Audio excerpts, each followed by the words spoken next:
Hi, Teresa here again for Blind Spots, and we are going to be talking about whether the cost of living crisis is really a cost of living crisis. No matter where we live, there's rarely a day that goes by without some reference to the cost of living crisis, as it's called. And that can be what it looks like because food is more expensive, rent is higher, energy bills are higher, childcare, transport, insurance, you name it, everything's more expensive. That's all true, but that's only part of the story. Because prices didn't rise in a vacuum. They rose in societies where millions of people already had no margin left, no buffer. And that changes the situation because the crisis in European countries and elsewhere isn't just that things became more expensive, but that the prices became too expensive for people who already had no margin left to absorb these increases in price. But there's much more to it than price rises or inflation. Because a price rise or price rises don't hit every household in the same way. So if we compare two households, both see their weekly food shop rise by, say, €40. For one household, that might be annoying. It means less saving capacity, fewer extras, maybe one less meal out, maybe a slightly tighter month, or maybe no difference at all for them in terms of quality of life. But for another household, that same €40 can mean something completely different. Maybe it means being forced to choose between food and heating, or food and school costs, or food and rent, or food and transport to work. Same price rise, but different impact. And that sounds obvious, right? It should be obvious. After all, cost is not the same as affordability. Cost is what something costs, obviously. Affordability, however, is whether you can pay for it without sacrificing something else essential. And buffer is what protects you when costs rise or unexpected events happen in your life. Savings are a buffer, a secure home is a buffer, family wealth is a buffer, a stable income is a buffer, low debt is a buffer, and owning assets is a big buffer. But millions of people don't have those kinds of buffers. Most of us have wages if we're lucky, bills, rent, debt, and a bank balance that has already been spoken for before the week or month even begins, before the wages even enter. So when prices rise, people are not simply paying more. Their choice of what they can do with their income narrows. The usual economic indicators that media and governments report on can be so misleading to everybody. A country can have high GDP and still have insecure households. It can have low unemployment and still have people in poverty. A country can have rising average wages while most workers are still seeing very little improvement in their wages. It can have record household wealth, but that wealth might be, as we'll see later, is concentrated at the top of society.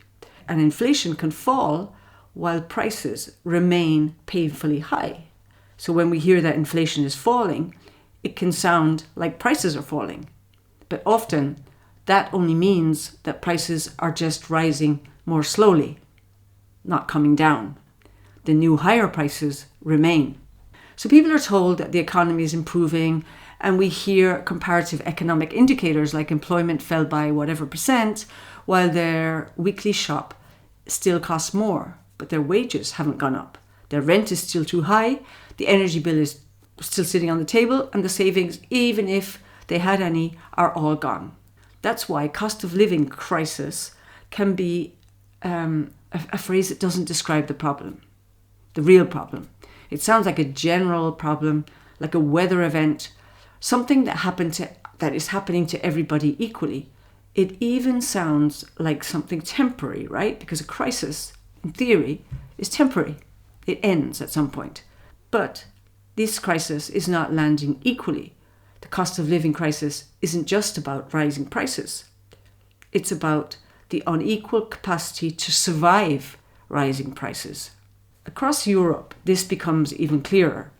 In country after country, the richest tenth of households own around half, and in some cases, in some countries, well over half of all household wealth.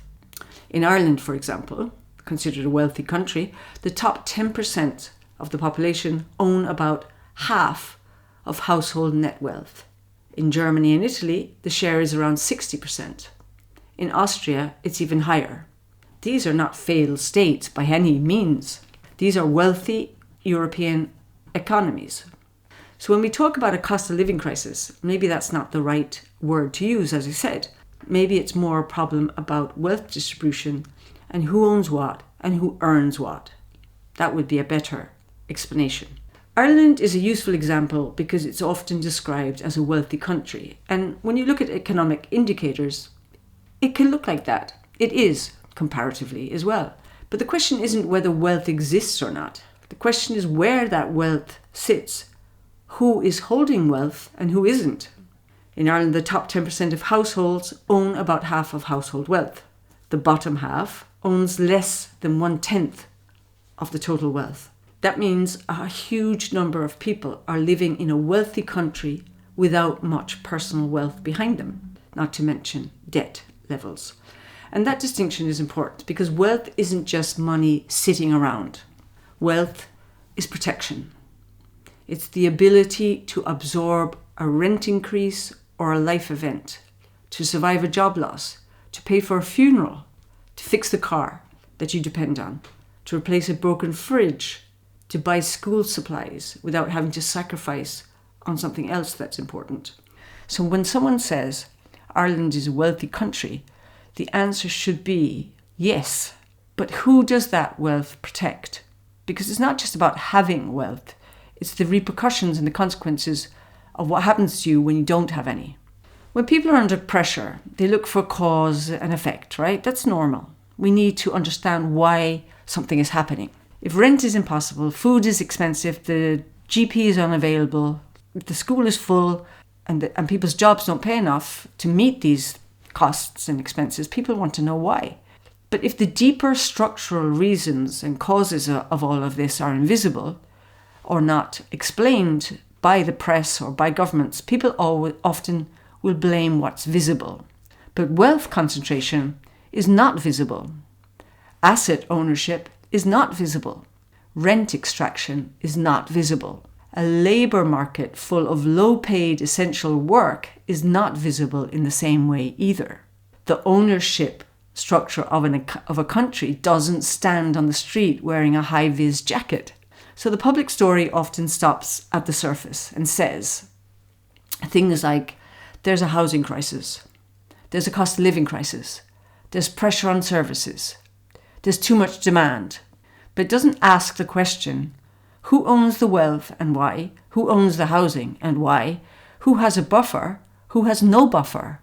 Who benefits from rising asset values?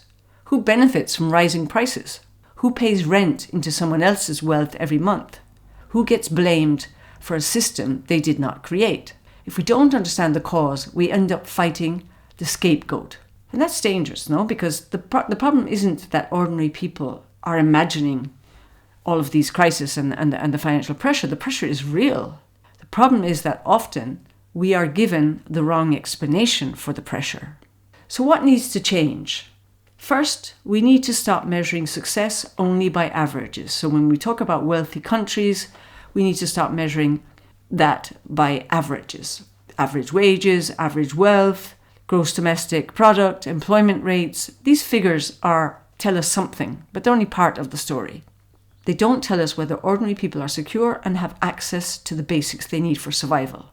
The real question is, what's left after the basics? After housing, after food, after heat, after transport, after all that is being, after childcare, after debt, after the bills that can't be avoided. What's left after all those things are paid for? Second, we need to measure the buffers. Who has savings? Who doesn't? Who owns assets? Who has housing security? Who has family wealth behind them? Who is one bill away from a crisis? Because the society is not stable just because people are employed. A society is stable when people can survive ordinary shocks without falling into hunger, debt, or charity. Then we need to treat these basics, housing, food, etc., as rights infrastructure.